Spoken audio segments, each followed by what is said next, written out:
everybody. This is Colin podcasting about real estate, and welcome to show 20. Today, I had the pleasure of interviewing Scott Adams from Realty Wealth Advisors in Indianapolis. Scott's a buddy of mine, and he is a broker, builder, investor, and asset manager with a huge amount of real estate experience. He's a very humble guy from a humble background, and we had a fantastic chat. I mean, most of all, Scott is an expert at finding deals. And we had a lot of fun digging into the different strategies he's used at different stages in his career, from buying tax liens as a freshman in college to buying up to 200 properties a year in foreclosure auctions, MLS, wholesalers, and the formulas he used in each one. We chat about his advice for people who want to own more rental properties. We talk about, how he scaled the business from modest beginnings to literally doing hundreds of properties a year. We talk about how he was building a multi-purpose 32,000 square foot commercial building in the middle of COVID, and how he got through that and out the other side and is smiling. He's a really interesting guy, and he's got a great story, a really fun story, and I think you're going to enjoy it. Before we head on over to Scott, quick reminder, ColinInvestments.com is my website if you want to check out more podcasts, videos, free reports, and other stuff I put up there, as well as my social media links. You can also use that website to schedule a call with me if you want to have a chat about real estate. And of course, if you are enjoying these podcasts, please do leave me a rating or a review. I really appreciate them. They do help get the word out there. And better still, if you're able to share any of my episodes with your friends or family that you think might enjoy them, please do that as well. I'd really appreciate it. But listen, let's move on to show 20. This is a really good one. It's a bit longer than usual. We could have been talking all afternoon, but I think we covered a lot of interesting ground. And let's listen to what Scott Adams has to say about his journey. Scott, how you doing, my friend? Welcome to the show. Hi, thanks for having me. It's my pleasure. It's my absolute pleasure. So can you give us a little introduction to yourself? Tell us who you are and what you do. Sure. My name's Scott Adams, and I'm a kind of a local market specialist in Indianapolis that focuses on offering turnkey rental properties to investors, as well as managing them. Okay. And so what kind of volume are you've been doing the last couple of years? What kind of assets have you accumulated? So our volume is really down as inventory has dropped, but over the years we do as many as 200 to 300 a year, and we're in that 100 range over these last 2 years, probably 120. I'd have to look at last year's exact volume, but probably 120 houses for clients. Wow. As you know, Colin, that the demand is higher than my ability to provide houses. It is. That's pretty impressive. 120 houses in a quiet year, and 200 to 300 in better years beforehand. So, I think one thing you and I have in common is that we come from pretty modest backgrounds, Scott. We weren't, surrounded by wealthy family members or people who bought lots of real estate and used to talk about it all the time. So can you tell us a little bit about, where you grew up and your first jobs before you transitioned into, being a real estate investor? Sure. So I grew up a teacher's son, single mom, and she was a teacher in this same little town in Indiana where my family goes way back. My grandpa was the first milkman in this little one-horse town, and it's grown into being one of the wealthiest suburbs in the U.S., believe it or not, here in Indianapolis. And so I was around those things as an outsider looking in. I got to go to the same schools as those folks because my mom was a teacher in their school system. And so I knew I liked the idea of having money. And so when I went to college, I was pretty driven. And starting my sophomore year, I started using my student loan money to buy tax deeds instead of pay for school at the local auctions. And so by the time my student bill was due, I had to have turned those. And anyone who knows tax deeds knows that's a really bad formula because they take a lot of time. And they're slow burners, yeah. Very slow, 13-month, redemption period. And I got really lucky. I had no idea what I was doing, and I got lucky that those happened to redeem, and I made a little bit of interest, but I was hooked from there. That's amazing. And so what was it that made you driven? Did you see other people falling by the wayside that you didn't want to copy, or was it someone that you met that kind of made you ambitious? How did it work out? I don't know. I think it's part of the upbringing. You know, I was talking to my wife the other day about Hmm. some of the things my mom did when I was growing up, and I took etiquette class. Okay. I think that I always felt like I was on the outside looking in, and my mom wanted Hmm. me to be comfortable if I was ever in situations with those kind of folks, and I wanted in. I didn't want um, I wanted more for myself than I thought I could get through a traditional job. Hmm. I saw a lot of folks out there making, 60, 70,000. I even got a great job offer my senior year of college, and it was a very sought after position, but it wasn't enough. I wanted, I don't know. I was very driven by money at that point in life, because Sure. I'd never had it. So when you don't have it, you think it's something special, and then when you have it, you realize it's definitely Just one shouldn't. extra layer of complexity on your It life, but is. it's still nice Yeah. to have it. And it's funny you say, my grandfather was a milkman as well, and the other one was a bread man. You know, a lot of people probably don't even remember that people used to get their milk and bread delivered by guys in That's little so trucks, great. but it worked that way. It's That's how it so worked. great. Yeah, when I was about 12 years old, my grandfather bought his own milk route from the milk company. And that was a big deal for our family. Yeah, It was, on that entrepreneurial spirit that, that meant something to me too, to see that happen. And that's yeah, anyway, cool. And why tax sales? I mean, how did you who showed you that, or who? It's no not, it one. certainly never occurred to me when I was dealing with student loans to go buy tax sale. And I don't know if I even had them in Ireland, but how did who did you see like a letter somewhere or a signpost, or did you get some CDs or booklets that told you how to do it? How'd that work? So I had a couple of people who were influential at that point. One of them came from a family who owns half of Indianapolis's sky rises, and I happened to be going to school with the oldest son from that family, Okay. and Mm-hmm. so I was fired up by him. He didn't know Mm-hmm. anything about it either, but it was a conversation we had at some point. My Mm-hmm. my mother was dating someone who had just started a bank in Indianapolis and or Oh. married to a staff member at this new bank. Mm-hmm. And he had talked to me a little bit about it. And I don't know how, but sometimes if I'm obsessive compulsive. So sometimes if I get an idea, I just dig in and try. I like to learn on my own by doing versus seeing and reading. And I got lucky that I Yeah. didn't get burned. So that was really it. I started going to the courthouse I went to Indiana University.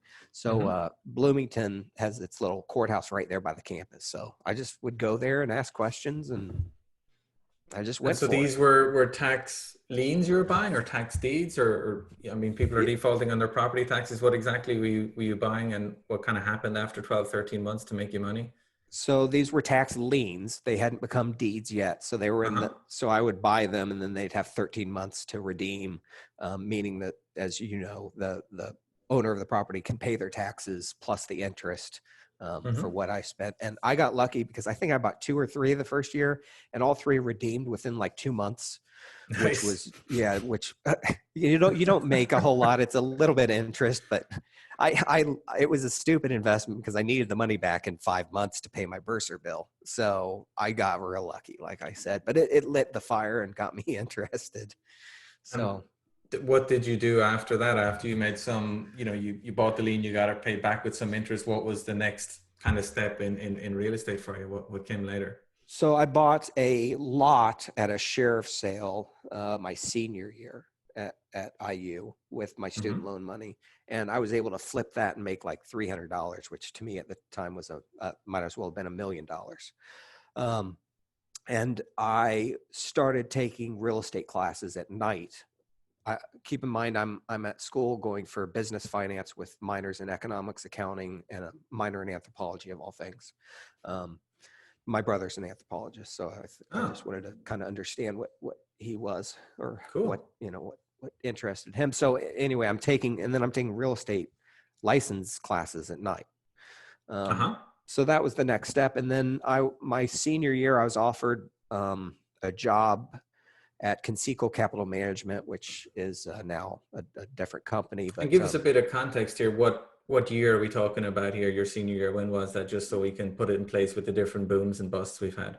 sure. So 1998 Okay. was was my senior year. And the market then was going up, but in Indiana, we're so static, we're so flat that it was pretty flat here. Mm-hmm. Places like Florida were starting to take off. Yep. They're about to really catch fire.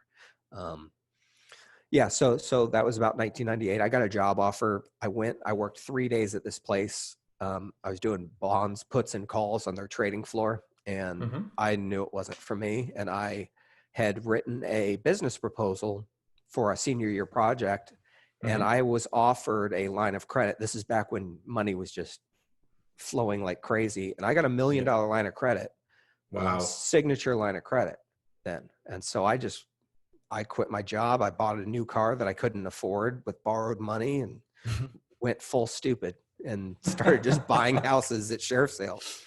So, What yeah. was this line of credit even secured on, or why were they giving a young guy $1 million line of credit to speculate? How does that? So it was just literally a signature line of credit, unsecured. And I shouldn't say it was unsecured because after the fact, I would secure it on the back end with a house. So I had Okay. $100,000 pulls at a time, Mm-hmm. unsecured, and then I would have to resecure it. So we would get an appraisal on the house after it was done, and I'd just put a Okay. tenant in it. And so it was a way to build a portfolio, basically. That's Um, brilliant. So that's what you yeah, did with it. You kept them. You used short-term debt and then refinanced that with long-term debt with tenants in place. basically, yeah. And I was able to do that just with one line instead of like an unsecured and then a secured. And then once that line was filled, I started getting traditional mortgages, and I built up a portfolio of ghetto houses that didn't perform. Okay. And again, you're still very young now. You're just out of college, your early 20s. You're still figuring out what real estate makes sense for you. But it's interesting that even though I'm sure you made some mistakes, it's interesting that even then you're a buy and hold guy. You weren't just selling them for quick bucks. You were trying to accumulate a rental portfolio. Yeah, I had no interest in being working for anyone except for myself. Hmm. I had a really one of the smartest and richest people I know told me something as I got into real estate. He said, "Be your own best client," and I tried to take that to heart. The problem was I wasn't very good at guiding my best client, which is myself, because I had to learn all this stuff the wrong way. And so yeah, I was focused on myself, not anyone else, unless it could further where my goals were. I just wanted Hmm. to build a portfolio of good cash flowing houses and then ride off in the sunset and surf and fish and goof off. I had Wow. this And were you great able to plan. pull all your money out? Like if you borrowed 100,000 to buy and fix up a house, and maybe they're a lot cheaper, maybe you borrowed 50,000 to buy and fix up a house, were you suddenly refinancing, pulling out 60,000 so that you had extra cash, or do you remember? Oh yeah, I can. It was a formula. So that the most I would spend on a house was $15,000. That was the most. And every Wow. house had to appraise for 65 because I could borrow 80%, so 56,000. So I had to make sure that I pulled out 20 grand within there. So that was my formula. So I had 15 grand to buy a house. I wanted 20 grand extra to put in my pocket right away, and whatever was Hmm. left, the rehab had to fit in that little square for me for the house to work. And then I just would repeat. That's amazing numbers. So you're able to buy and rehab and tenant the house and refinance it and have 20 grand in Correct. your pocket. And that 20 grand for our listeners, that's not income that gets taxed as income. That's a loan that you're Correct. just paying back. I mean, on paper, I guess the rental income was covering those loans, but it sounds like in reality it wasn't because they were ghetto properties. You're right. I mean, on paper, it's a beautiful concept and a great idea, and you're putting 20 grand in your pocket, and then someone else is paying your loan for you. In reality, it doesn't work like that. So what was the reality of these ghetto houses, these like 40 grand houses, 50 grand Oh, houses? I'd have to use the 20 grand from each house just to get by on the ones that I had bought before. It was just a rolling issue, that would snowball and get bigger the more I added to it. I wasn't adding to my net worth, I was adding to my problems. Right. And I was very lucky because real estate was going up for all those years. This is all the way through, say, 2003, 2004, maybe, Yep. 2005, and I finally needed to sell. I had made some real bad personal How, decisions how in many life. did you end up buying before you decided to wind down? How many of these did you own? I had about 100 as I started to wind down. So just over Wow. 100. It was like 105 or 106. And this was supplemented with, at the time, you could make real easy money on some weird things. So I was making money in Florida. They were building condos in Punta Gorda, Hmm. Burnt Store Marina. And so I would pay WCI 10,000 per apartment to reserve it. And then by the time they would break ground, it would be worth 50,000, that contract. And so I would then sell that. So I'd put 10 grand down, and a few months later I'd make free money. So I mean, it was just ridiculous ways to make income that was Wow. offsetting all my bad real estate choices, That's to get hilarious. by. And were you managing these properties yourself, like you and a couple of people you hired? I didn't even hire anyone. I was subbing out most of the work and managing them myself. And um, Wow. it was a nightmare. It That's was, rough, man. Going to collect rent in those kinds of places. That's oh not yeah. for the faint of heart. I was heavy in Section 8, which isn't something that works real well here in Indianapolis. And I was very heavy. I was on the board of Section 8, Landlord Advisory Board, and I was really, Hmm. really invested in that program. So I did get rents for, say a portion, whatever the Section 8's portion was. Okay, yeah, for the like the 70, 80, Yeah, whatever percent the government might be paying correct. you directly. Hmm. But then I never collected any of the rest. And then keeping up with Section 8's demands to keep the houses in a certain condition. It's hard to do with these junk houses. It just didn't work. It So just, what sort of problems, for people listening that might love the idea of buying 10 houses for 15 or 20 or 30,000 each, what kind of problems are they likely to face managing those types of houses and the types of tenants that are willing to live in those types of houses? well, the main reason that I would never do those again, and all of the people that I know have been burned by them, it's pretty simple. It's tenant turns and vacancy, and tenants don't pay. So, it's all the ways that you can lose money.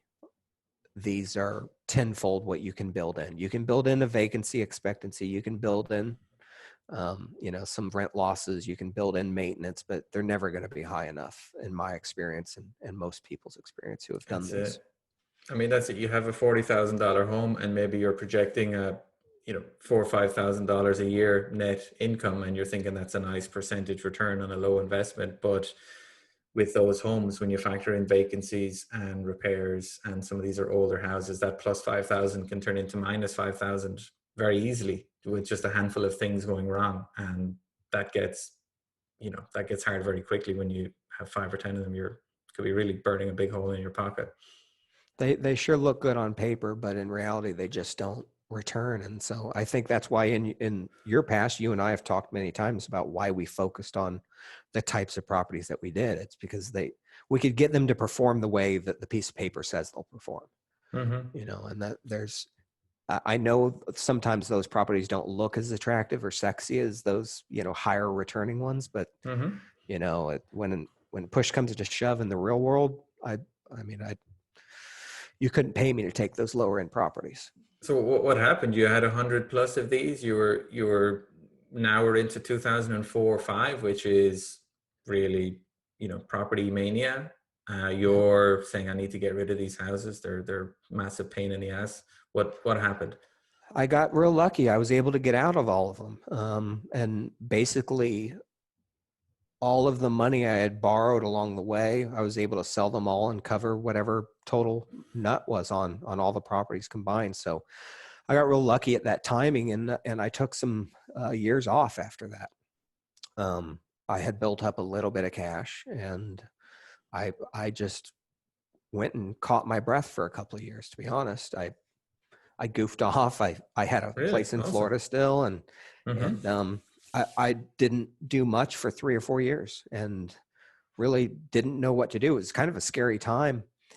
I was paying myself $500 a week out of my savings and trying to figure out what the heck do I do next. But I had lost my passion for real estate, that had It's a burned good me time out. to get out though and sit on the sidelines. 2006, 7, 8, 9. That's I mean, a lot of people worked 50, 60, 70 hour weeks to break even or lose money.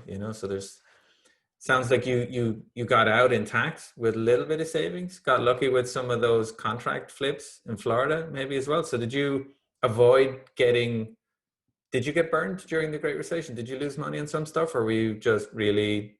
I was out. I was out. Sometimes it's better to be lucky than smart, and um, I was real lucky that I needed to go get away from it.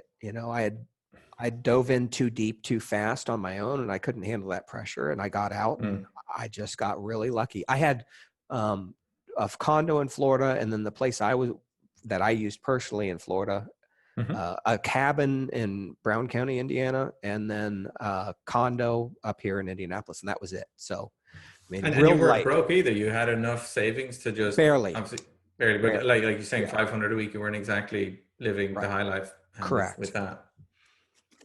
Right. So, but I looking back, it was a really neat kind of time period.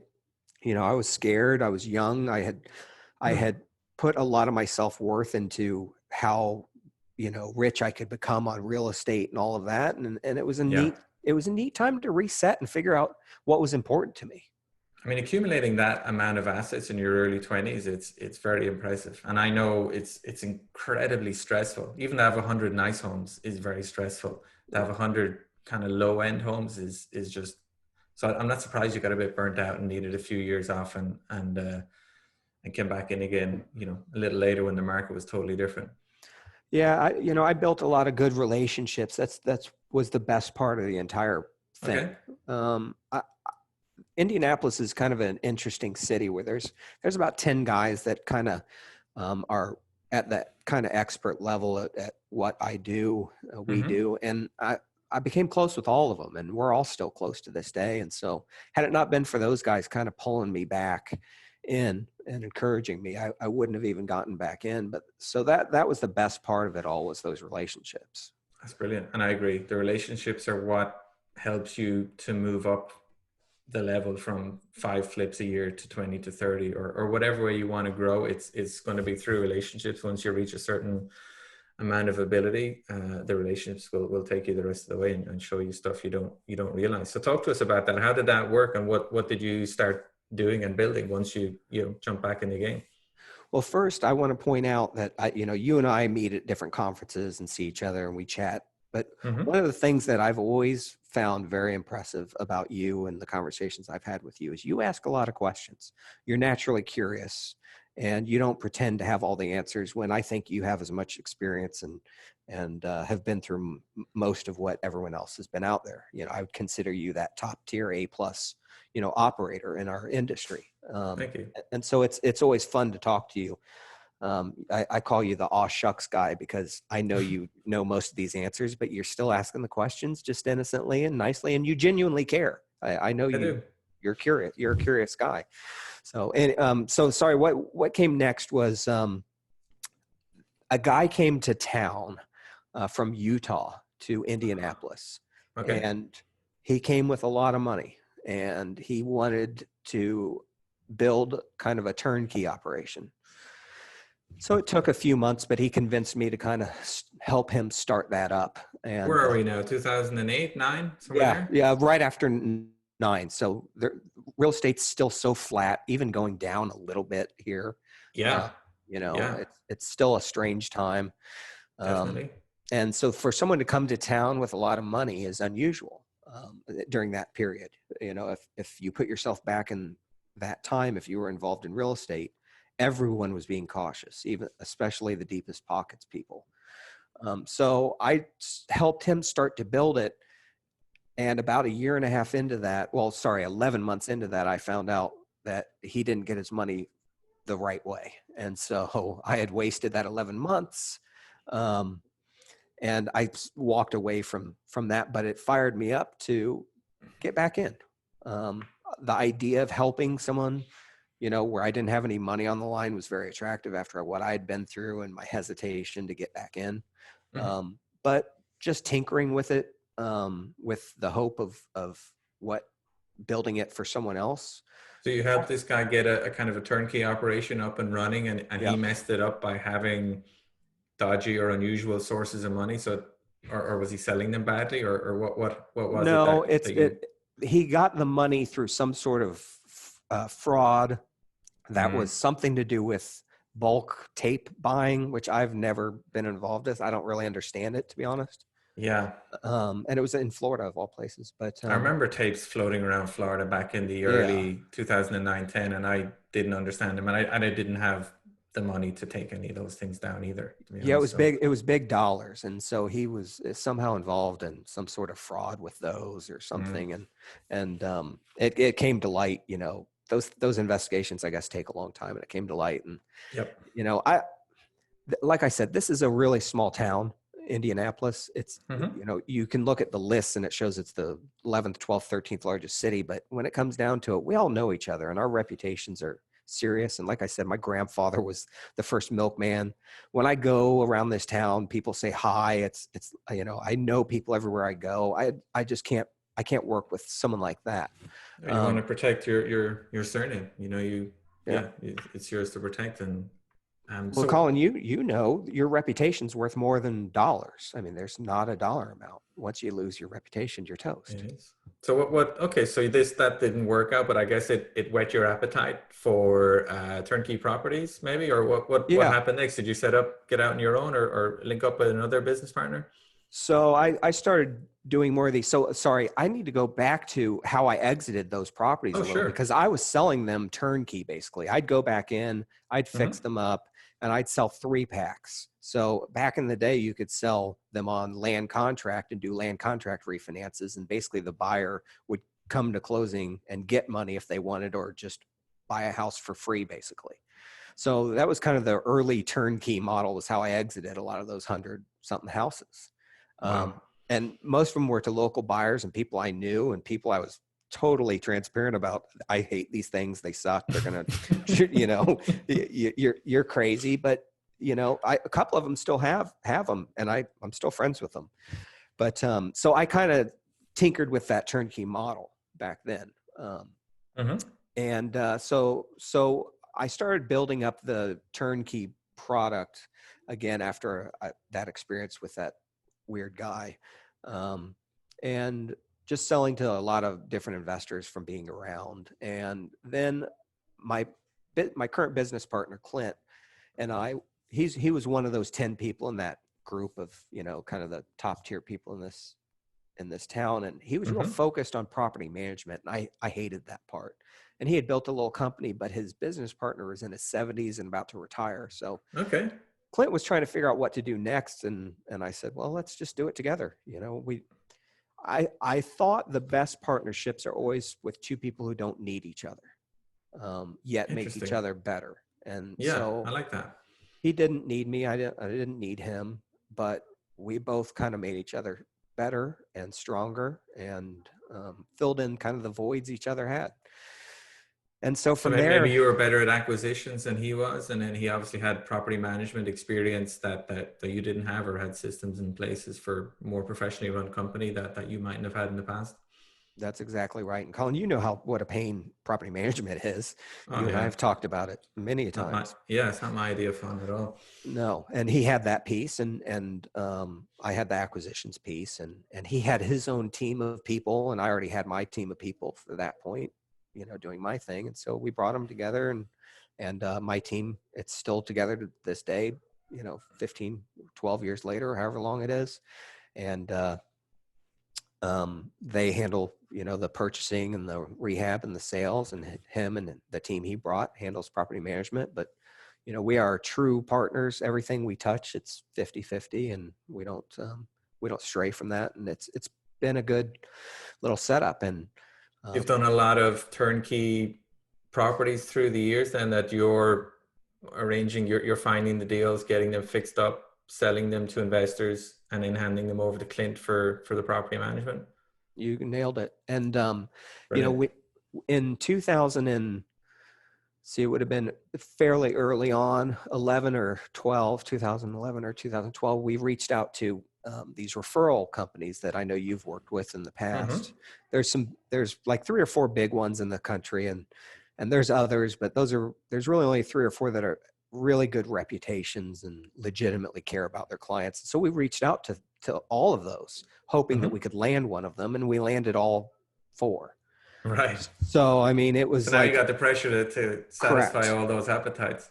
Right. And it was pouring gasoline on a little fire that we had going. And so, I'm just glad we didn't grow ourselves out of business during those periods because it was What kind tough. of volumes were you doing back in that? When was the busy period? Like 2013 to 2016, or what?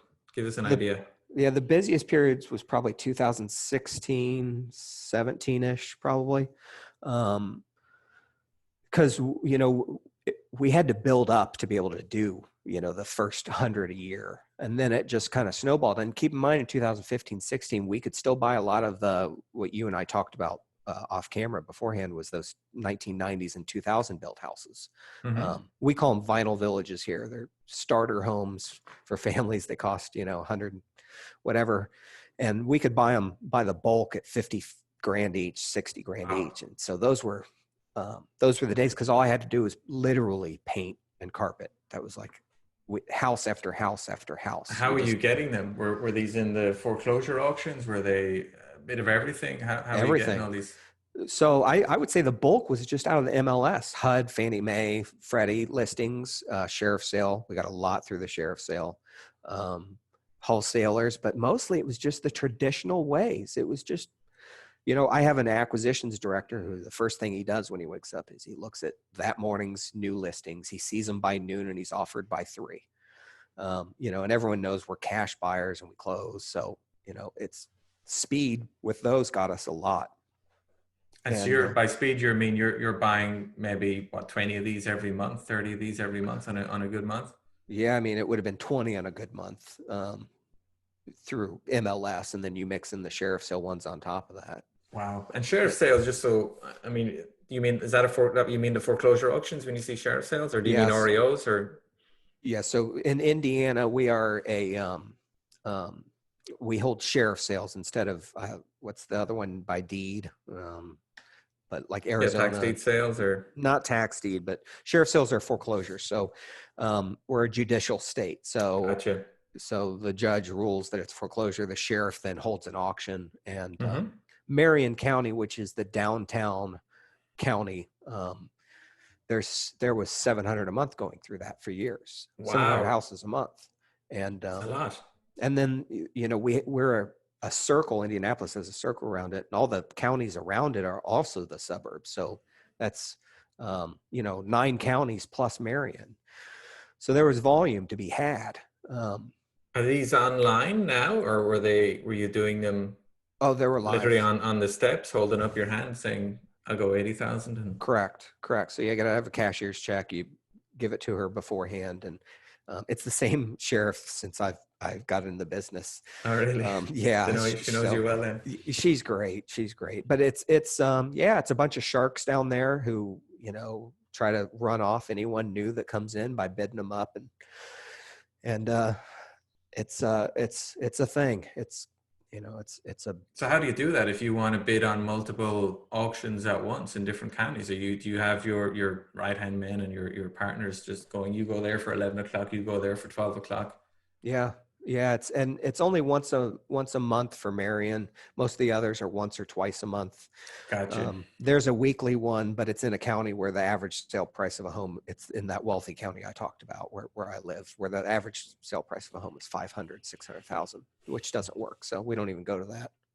Okay, so once a month makes it, I guess, easier for that kind of system. You're going there with your cashier's checks. You might be saying, okay, I want to buy, $600,000 worth of property today if I can, and you could be bidding on $3 million worth, but you obviously you're not going to get them all. So the people are going to outbid you on some of them, but you need a lot of work on all these properties, right? You've done your title checks, you've done your drive-bys, you've worked out rent a budget, so you've got everything on. What you go in with like a booklet of. You have a little system as to what your max price is on everything. Can you talk us a little bit about how you do that? Well, sure. So the sheriff sales, it's a bit blind. So you can't go in the houses. A lot of Hmm. times they're occupied. Um, so there's 2 different systems. I mean, I can talk to you about the MLS system, which is different because you know what you're going to bid, you know what you're going to pay. You've got your crews lined up to start on day 1 after you close all of that. But for sheriff Yeah. sales, I know what it'll sell for. I know what I think rehab should be about. I build in a Mm-hmm. little bit of cushion there because I've been burned so many times. Mm-hmm. Um, Build in a little more cushion for, I deed found issues. you get unpleasantly surprised far more often than you get pleasantly surprised. Yeah. With those I properties. got pleasantly surprised only once in my entire career at hundreds and hundreds of homes. And it's where I bought a duplex and I thought I was buying just half of the duplex and I ended up with both Brilliant. sides. That was the only time. Other than that, I've bought everything. I bought a $60,000 light pole. I talk about that all the time at my office Oh at a my tax God. sale. I thought it was a house, but somehow they had um, separated out the light pole to its own parcel, and I had bought the parcel. So the light pole. Wow. I Double bought check your parcel IDs, people, before you're I bidding. know. And I bought a pond in a neighborhood and the HOA wouldn't buy it back. So I had to threaten to put a fence around it because it's my pond for them to buy it back. I mean, there's nightmare after nightmare story. But anyway, so you build in a little cushion for all the unknowns And what kind of houses are these on average, or is it a big variety? Are they mostly like 30-year-old houses, 100-year-old houses? What kind of stuff are you bidding on? So then when we were kind of at our peak and Yeah. getting the most, they were all 1990s and 2000s, pretty simple Okay. build houses. So there wasn't a lot of unknowns. I mean, we did get one house that was gutted that we didn't know it was, but it's still just Mm. drywall, kitchen and bath. We might have lost 5 to 10 grand, but at the end of the day, um, you're not going to get burned too bad on those, but those just aren't going through the sheriff's sale now and haven't for years. So, Hmm. we're focused on right now 30-year-old homes are built in the 1970s, 1980s. I don't like to go too much further back than the 60s because, in the 60s, Mm. 70s, 80s, it's not functionally obsolescent. It's still a square house, 3 bedroom, 2 bath. It works. You go before that, you're cans of worms and who knows what you're going to end Yeah, up with. your plumbing problems, electrical Yeah. problems, sometimes floor systems, structures. Yeah, windows, they're expensive. So yeah, I agree with you. I never really diverged too far away from a 1970s block house Right. and newer. We And I didn't. could There's a make, lot of much older yeah, stuff than that in Tampa, old 100-year-old frame houses, and some people are specialists at that, and they could make high profits per deal, and some of them are in prime locations that make good rentals, but it wasn't. Uh, it's not my comfort zone, no, mine either. I know you and I could have made a lot of money doing those over the years if we added those in, but it's, I love that system. So you're literally going there with all these cashier's checks, like stacks of them, like in your hand to yeah, give to the lady, and you're bidding on them because it's so different from the. I mean, you know, Florida's a judicial state as well, but the auctions are spread out throughout the month, and they've been online since 2015, which is when I started bidding on them in Madrid, Spain. I started bidding on auctions then, and obviously I had business partners on the ground driving by them and getting me the photos, and I would just log into the MLS and analyze the after repair value. But you're just bidding on them. You're wiring the money that same day. You're not physically needed anywhere. So I guess there's pros and cons of, I don't know, maybe it suits these local sharks to have it once a month where you're just going there with all your stuff, whereas because otherwise you might be competing with some 25-year-old kid working for a hedge fund in New York, that's yeah, bidding that's on the them. other thing that happened. It's, the hedge funds came in and they gobbled up all that inventory. Mm-hmm.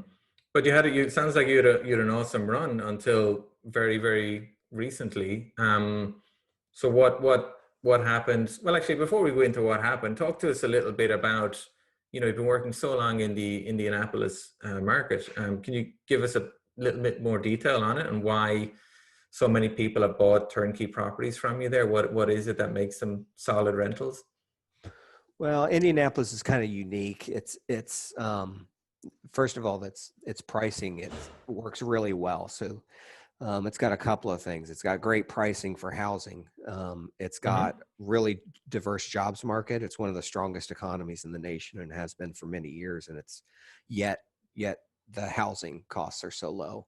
And then you mix in the mix of employers, and we just have below average unemployment for so long. And then on Mm-hmm. top of that, for cash flow, people who looking for cash flow, they want to take out, as you know, a lot of the risk as much of the risk as possible, and not buy in markets that are just extreme up, extreme down. And Yeah. Indy's, it's a historically flat 3 to 4% appreciating type market, which is boring for a lot of people, but for cash flow buyers, that's what they want. And so That's what you Indianapolis, want. A long-term rental investor, that's what you want. You want the steady, eddy, reliable income streams year after year. That's where it's at. yeah, so that's what made it strong. And then there's some other growth factors that people really look at and get excited about with millennial job growth here and kind of. So what was the average house type? Like were these can you describe a typical property for us and what it might Sure. rent for? So I'd say for those 10 years of 2010 through 2019, they Mm-hmm. were basically vinyl village cookie cutter houses built in the 1990s or 2000s, real Mm-hmm. simple, small first time home buyer houses. And we would sell them for back then that, we were still depressed from 2008, even, for years. Indy is slow to react.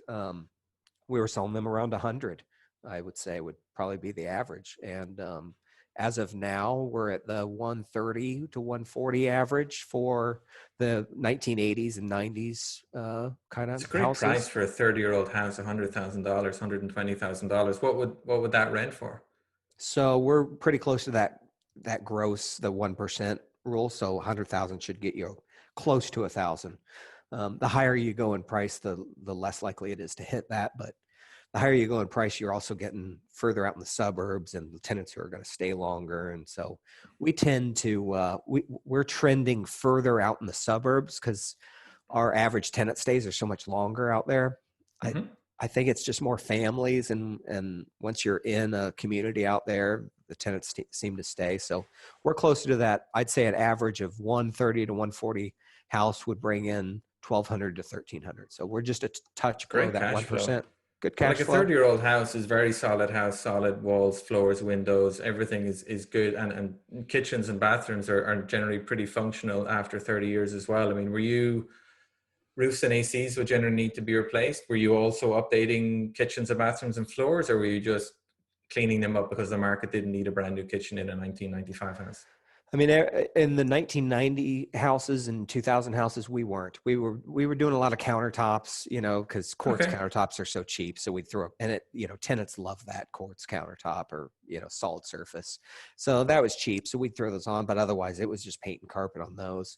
And the houses now, I mean, we're doing substantial rehabs now. We obviously replace any of the main systems that are needed: roof, HVAC, plumbing, electric. Those main ones, if they're iffy, they're gone. Mhm. The goal is to obviously make the house like it was the day it was built or better. That's Um, brilliant. and then we use the same finishes that we've always used, which is above builder grade, which is vinyl plank flooring, and Hmm. it's it's just above builder grade finishes, and we use the same paint colors and same flooring and everything. So we're Yeah. basically a production builder, as you, just like you.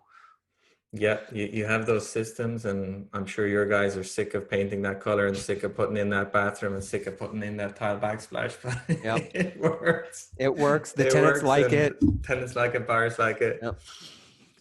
So what were you? I mean, you mentioned earlier, you want to be your own best customer. I mean, did you want to accumulate loads of those vinyl village houses, or did you have ambitions to go a little bit further up the ladder and do higher end or multi-unit properties? Where did you go? Oh no, I wanted the single family vinyl village houses. And so we had a rule where we wouldn't keep any that hadn't sold for 6 months. That was the rule. If it hadn't sold for 6 months, then we could keep it, but that never happened. And so we bought a couple that were outside of the model, and then those worked. So we started buying more, and we got up to about 12 of them, my business partner and I, Hmm. during that period. And these were in that 140 to 160 price range that clients weren't really looking at. They liked the $100,000 ones, so we could do that. But then inventory started to slow down, and so we sold our properties kind of short-sightedly because we had the demand. And This was what, like 2019 or around there, or 2017, 2018. okay. Yeah, when the hedge funds showed up. So 2016, even as early as 2016, I bet we sold one or two of them, because that's when the hedge funds showed up and started to really, we started getting a little scared. It ended up being we could find properties, but it was scary at first. So we started selling those off, and I regret it. I regret it a little, but since then we've added a lot more commercial properties that are ours to hold. So as much as I want to keep houses, demand outstrips supply. I've got more people wanting houses than I have houses. So I'm not going to keep them. It sounds like you're getting the best of both worlds. Instead of having, whatever, 12, 20, $140,000 houses, you sell those and you use, I mean, you've been making good money, most of the last 7 years that you've been able to, well, you mentioned commercial property that you're buying and holding yourself. Can you talk to us a little bit about that? Sure. So we've tried to be opportunistic along the way, and we bought a really nice apartment building in downtown Evansville. It's right across from a medical school, and it was really Nice. run down, and it was all Section 8, and so we How gutted many it. units?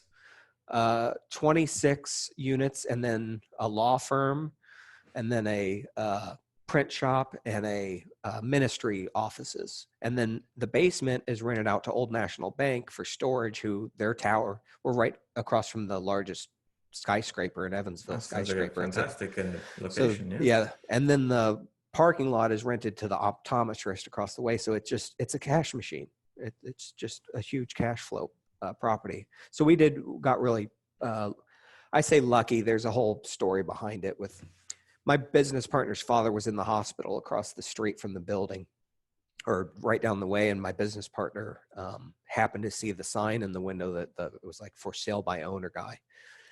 And so it was kind of serendipitous, because it was a tough time in my business partner's life.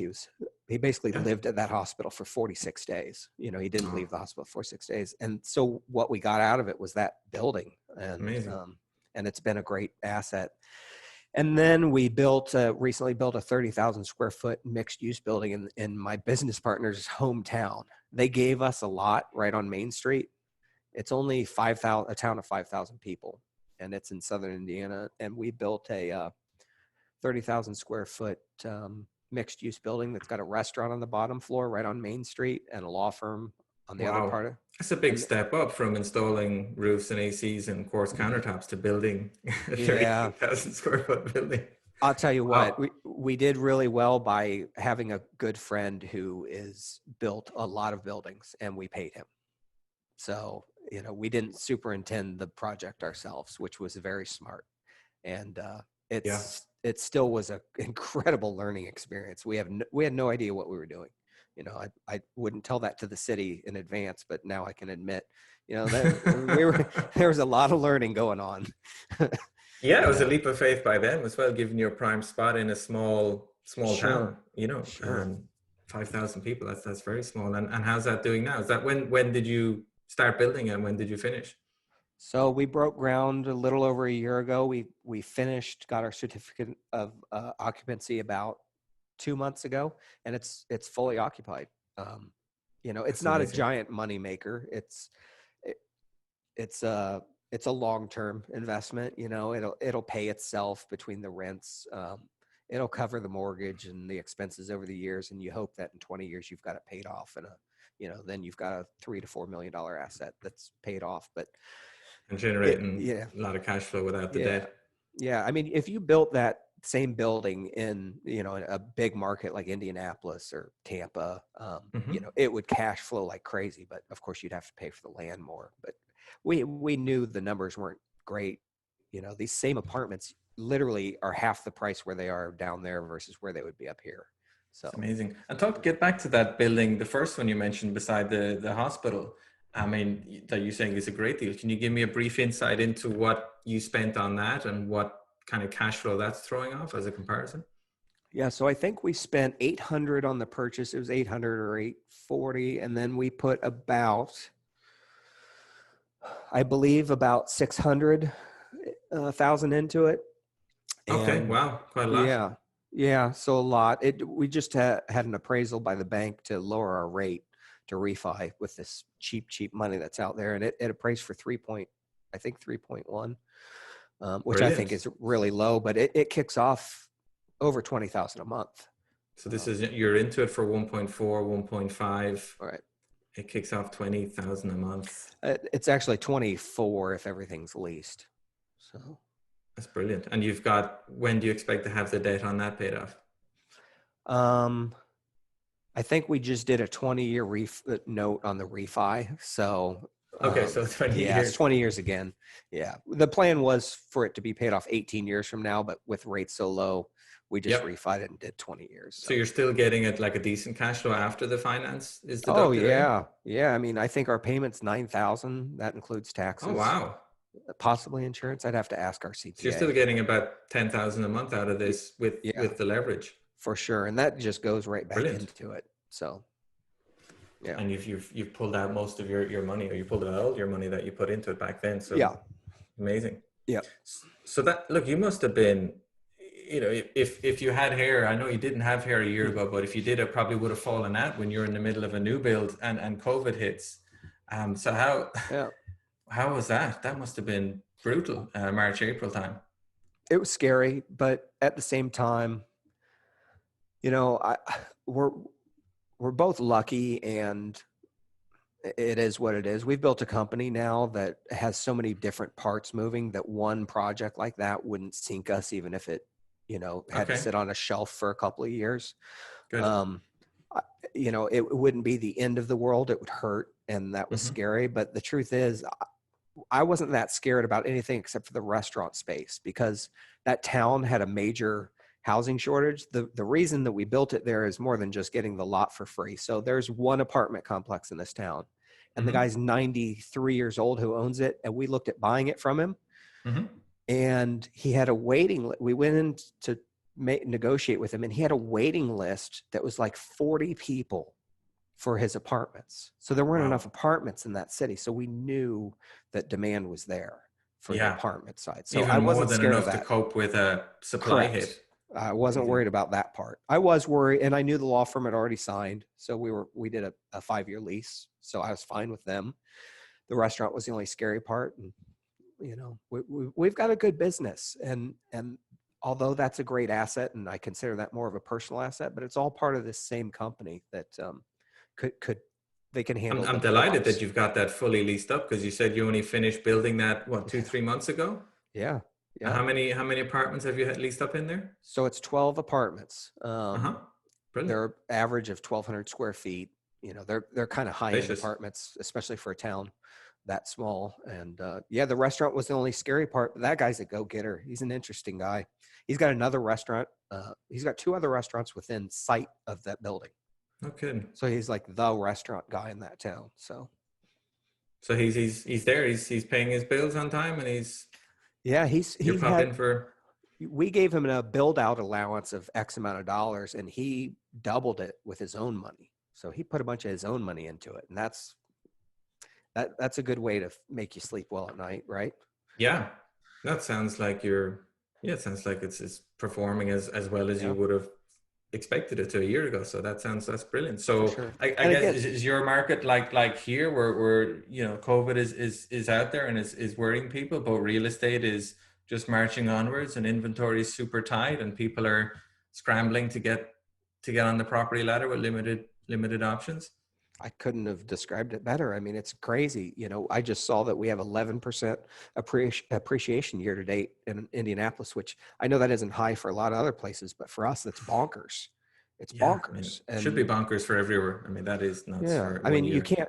can't, if you put a sign in a yard right now for sale, you got all these offers and houses going above list price, which just doesn't happen here. So there's such a lack of supply, and I get it. I mean, I have a wonderful yard. I live in my house is nothing special. It's a old tri-level that I've gutted, and it's nice inside, but it's nothing special.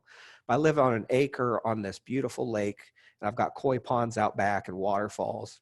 And the thing that I've really realized is how much the commodity of a yard and square feet in your house just became worth more because everyone's at home. So Hmm. I can't blame people for the market being so hot.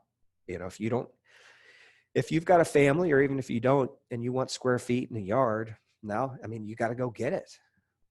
Yeah, you do, and it's a pity. Prices going up 11%, wages aren't going up 11%, inflation No. isn't going up 11%. I mean, it's so those buyers are hurting a little bit because they're not, well, if somebody's renting it out and earning a yield, I guess they're not hurting. But if it's just jumping on the property ladder, then I guess you feel bad for them. But again, you can't control the market. I can't control the market. Even the people that are buying 10,000 houses a year can't nudge the market even a centimeter. So, I mean, where do you see this going, or are you just buying and selling while the going is good, and you just keep an eye on things and adjust when you need to, like you have all along?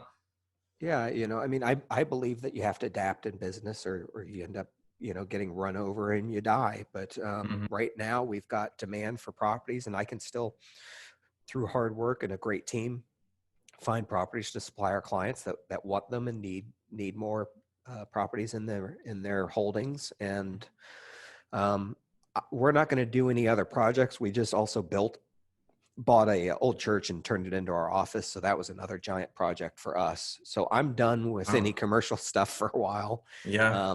So we're going to focus on, really tightening up the property management side and doing some core business stuff, How working many on have the you got under teams. management now? It's about 700. It might be more than 700, but it's in that Wow, range. that's nice. Yeah, it's again, we're really lucky. So we offer 401k, health insurance, and then we pay a little bit above market. So we're able to hold on to our staff. We've got the most experienced staff in the city, probably Hmm. in the state, and we're able to hold on to them because we take good care of them, because we know what a tough business this is. Hmm. It's tough. So we're lucky with them that we've got them. That's brilliant. Yeah. And so we're going to wind down now, because I know we could talk all day, but I know we can't. But we better Sure. wind down. What advice do you have? What parting advice do you have for people, struggling to get started on building a rental portfolio, where they just can't seem to get a break and get a house at a good price, or get a house before someone else grabs it in front of them? Well, the first thing is, I wish people like you and I existed back in the day, because I would have much rather have had someone do all the hard work for me and just gotten a mortgage and, sat from home. So I really do encourage people to look at the turnkey option. And I'm not saying that so that you come buy houses from me. I've got enough clients. I'm always welcome to help people, but I Hmm. truly believe in the business model and as the best way to enter the real estate market. I truly believe it's the best way, whether you do it in Phoenix or Tampa or wherever you do it. I think you should look hard at having a really good team do it for you, basically. And I would argue that a lot of the time you will have less in that house with less risk than you would had you tried to go save money and found a realtor and a rehab crew. I really believe it's the best way to enter the market. And again, I don't care if you buy it from me or anywhere else. I truly believe in the turnkey model. Yeah. So that's number one. And number two is, you just got to do it. I believe that taking that first step is the scariest, but I'm a guy who just learns by smashing my face against the wall, Hmm. and people can tell me the stove is hot, and I'm still going to touch it and see, and my hand gets burned. But, too many people overanalyze, and what do they call that? Just Analyzation, paralysis. yeah, analysis paralysis. And I just encourage you to do it and continue to learn and listen to people like Colin and others in the industry who have experience.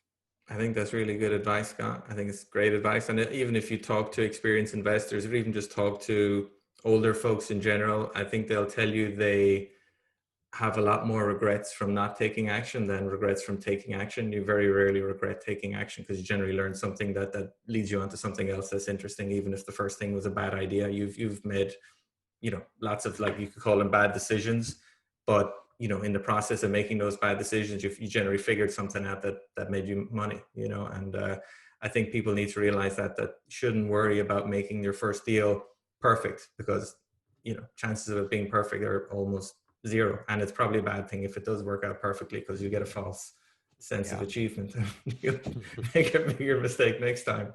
So yeah, just take action. That's right. I couldn't agree with you more, Scott. So look, this has been a lot of fun. I mean, how can people reach out to you if they want to talk to you, or if they want to look at a bit more detail about what your company does? Well, Realty Wealth Advisors is our website, realtywealthadvisors.com. Jump on Mm-hmm. there. All of our contact info is on there, our houses that we have available. Don't hesitate to reach out. We've always got people here willing to talk to you. And it doesn't matter how far you are in the process, or if you're just curious and want to have conversations, Colin and I joke because we know that we can sit here and talk about this for another 10 hours. So if you want to talk real estate, I'm here to talk real estate. That's brilliant. Well, this has been a lot of fun, Scott. Thanks again for your time. This has been great. All right, you take care. You too. Thanks, Colin.